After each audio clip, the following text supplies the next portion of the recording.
কি দণ্ড দেবে? বলছে রঘুনাথ কি কোনো অপরাধী ছিল? ছিল না। রঘুনাথ শান্তিপুরে মহাপ্রভুকে দর্শন পেয়ে বাবুল হয়ে তেনার সমস্ত কর্মফল সমস্ত ছেদন হয়ে গেল, মায়া মুক্ত হয়ে গেল। এই মায়া মুক্ত হয়ে তিনি বললেন আমি সংসার ত্যাগ করে চলে যাবো, আর এই মায়ার কারাগারে থাকবো না। কিন্তু বারবার চেষ্টা করলেন, বারবার তিনি যেতে পারলেন না, আটকা পড়ে গেলেন। তারপরে শুনলেন এইখানে নিত্যানন্দ প্রভু পার্শ্বদের নিয়ে এসেছেন। উনি পানিহাটিতে এলেন, কোথা থেকে? আদির সপ্তগ্রাম থেকে দূর থেকে নিতাইচাঁদ বলছেন। ভক্তরা বলেন প্রভু রঘুনাথ আসছে। নিতাইচাঁদ বললেন চোরা, চোরা তোকে উপযুক্ত দণ্ড দেব। বললেন কামিনী কাঞ্চন দুটোই তার ঘরে পরিপূর্ণ, অপ্সরা সমজার স্ত্রী, ইন্দ্র সমজার ঐশ্বর্য, তার কিছু করার আছে কিছু? বলেন না, আমরা ধরুন শীত কেটেছি, চুরি করতে পারি নাই, পালিয়ে গেছি, লোক জেগে গেছে, তাহলে কি চোর নয় সে? চোর তো।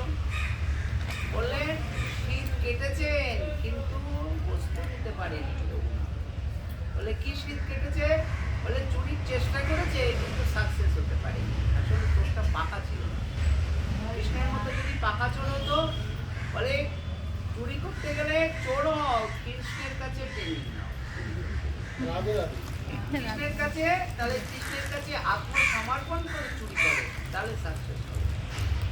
বলে রঘুনাথ তুমি এখনো সমর্পণ হতে পারোনি, ওই জন্য চুরিতে সাকসেস হতে পারো। বলে কি? বলে নিতাইচাঁদের চরণে সমর্পিত না হলে গৌরকে চুরি করতে পারবে। নিতাইচাঁদ বললেন গৌর আমার সম্পদ, আমাকে না জানিয়ে তুমি নিত্যানন্দ বলছে গৌরকে ভোগ করবে, গৌর চরণ সান্নিধ্যে পৌঁছানোর যে চেষ্টাটা করেছো আমাকে না জানিয়ে, এটাই তোমার মুখেও যেজন বলে মুই নিত্যানন্দ দাস, সেজন্য জানিবে মোর স্বরূপ প্রকাশ। কে বললেন? মহাপ্রভু। মহাপ্রভু বললেন যদি কেউ নিত্যানন্দের দাস হয়েছে কি জানি না, কেউ যদি বাহু তুলে বলে মুই নিত্যানন্দ দাস, সেজন্য জানিবে মোর স্বরূপ প্রকাশ। কেন, কে, কি জন্য এসেছি? মহাপ্রভু বলছে আমাকে যদি জানতে চাও তাহলে আগে নিত্যানন্দ চরণে দাস কর্ম লিখে দাও, তবে তোমরা আমাকে জানতে পারবে। সেটা তো রঘুনাথ করেনি, নিতাইচাঁদের চরণে দাস কর্ম লেখেনি। তাই বললেন যে পারিনি। তাই বললেন সেই বলরাম যে নিত্যানন্দ হয়ে এসেছেন, তার চরণে দাসকট লিখে এইখানে তখন রঘুনাথ নিতাইচাঁদের কাছে সমর্পিত হয়ে গেলেন এবং নিত্যানন্দের কাছে সমর্পিত হওয়ার পরে নিতাইচাঁদ বললেন তুমি যে গৌরকে উপভোগ করার জন্য লীলাচলে গৌর চরণ সান্নিধ্যে পৌঁছাবার যে চেষ্টা করেছো সেটাই তোমার চুরি। তুমি তো চোর, মহাচোর, তাহলে তোমার দণ্ড। কৃষ্ণকে দণ্ড দিয়েছিলেন, হাত বেঁধেছিলেন যশোদা, তাহলে কৃষ্ণকে হাত বেঁধেছিলেন কারা? যশোদা। বললেন নিত্যানন্দ করুণাটা আরো বেশি, গোপীদের থেকেও বেশি। বললেন কেন?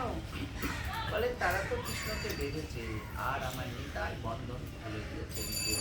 বলুন তো, চোরকে তাহলে গোপীরা বেঁধেছেন, যশোদা বেঁধেছেন, সবাই চোরকে দেখবেন গাছের সাথে বেঁধে তুই, আর আমার নিতাই কি করে? নিতাই চোরকে বন্ধন খুলে দেয়, বলে আরো চুরি করো, তাই তো?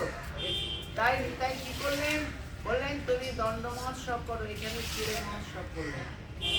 এই চিড়ে মহোৎসব করে সব বলে দিলেন রঘুনাথ এখানে সবাই মিলে বসো, বাজার বসাও, দই কলা চিড়ে মিষ্টি সব বসে গেল। রঘুনাথ সবাইকে উপযুক্ত দাম দর নয়, কত কত সব যে যা বলে কিনে দিলেন। কিনে নেওয়ার পরে রঘুনাথ সেইগুলো দিয়ে মহাছিল নিতাইচাঁদ দণ্ড মহোৎসব।